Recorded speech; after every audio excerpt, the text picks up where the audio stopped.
Dzisiaj chciałabym, żebyśmy poruszyli kwestię takich dwóch ludzi, Otniela i Achsy. Mają dosyć egzotyczne imiona, ale bardzo ciekawe postacie historyczne. Achsa jest córką Kaleba. Jeżeli ktoś czyta Biblię, to może Kaleba znać z opowieści o zwiadowcach, gdzie on zasięgał wywiadu, jaka jest ziemia Kanaan, i przyszedł i jako jeden z dwóch zwiadowców na 12 mówił pozytywne informacje, a ci pozostali mówili źle. I on właśnie ma córkę. Chce dać tą córkę bohaterowi, któremu się uda wsławić, i przeczytam od 15 rozdziału Jozuego, 16 werset. Temu, kto podbije Kirjat Sefer, zdobędzie je, dam za żonę moją córkę Achsę.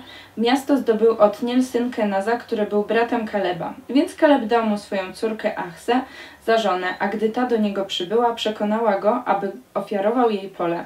Gdy zsiadła z osła, Kaleb zapytał, czy coś ci się stało, a ona na to, udziel mi proszę błogosławieństwa. Skoro dałeś mi ziemię Negeb, to daj mi proszę także sadzawkę z wodą. I Kaleb dał jej sadzawki górne oraz dolne.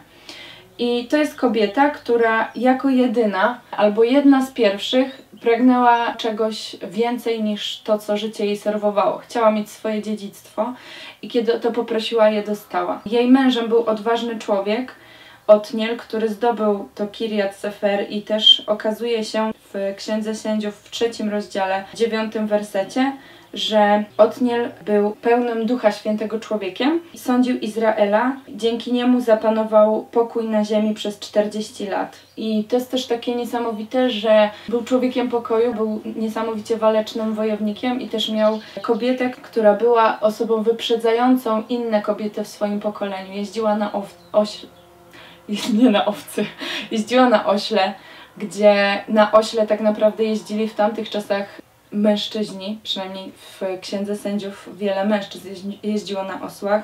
Miała też taką mentalność człowieka, który nie był niewolnikiem. Kaleb był bardzo mądrym przywódcą, bardzo mądrym wojownikiem, bardzo mądrym ojcem, dzięki czemu zupełnie inaczej patrzyła na rzeczywistość. Nie była zakompleksiona, ma zdrowe poczucie własnej wartości, jest kobietą, która zna swoją wartość i wie, kim jest. Oczekuje błogosławieństwa od swojego ojca, nie jest osobą, która jest zbuntowana i zależy jej na swojej opinii, tylko zwraca się do ojca legalnie, chce po prostu od niego otrzymać różne rzeczy. Wychodzi poza schemat, osiąga więcej niż kultura i tradycja jej dyktuje i niż inne kobiety, i też prosi ojca o źródła wód. Chce mieć dostęp do źródła, a nie chce pośredników, ale chce bezpośrednio u źródła czerpać wodę, która nawodni jej życie i wszystko, co posiada. Jest bardzo odważna.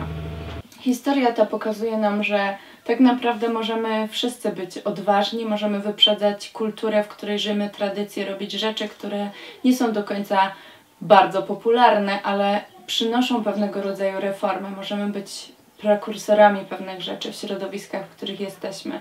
Możemy być tak naprawdę ludźmi, którzy sięgają do źródeł, a nie poszukiwać pośredników i tak naprawdę zadowalać się jakimiś półprawdami, jakimiś półproduktami. Ta historia zachęca przede wszystkim mnie do tego, żeby wiedzieć, kim jestem, i pokazuje bardzo mocno na to, że kiedy mamy właściwą, zdrową tożsamość, nie jesteśmy wyniośli, ale mamy tak naprawdę odwagę poprosić o rzeczy, które inni nie mają odwagi pytać. Wtedy też mamy tak naprawdę wpływ na środowisko, w którym żyjemy, i o nas może tak naprawdę wspominać historia, kiedy jesteśmy inni. Słyszałam taką fajną sentencję i chciałabym nią zakończyć. Może nie jest do końca jakoś bardzo miła, ale podoba mi się jej przekaz, że jedzmy gówno, milion much nie mogło się mylić. I tak naprawdę uważam, że to, co robi tłum, to, co robi większość, nie zawsze jest prawdą i nie zawsze wskazuje na to, że jeżeli wszyscy to robią, my też tak mamy żyć. I ta historia zachęca mnie do tego, żeby być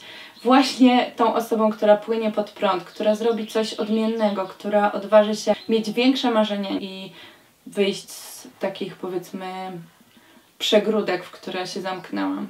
Poszerzajmy swoje horyzonty. Dzięki bardzo, że jesteście ze mną i mnie oglądacie. Subskrybujcie i do zobaczenia.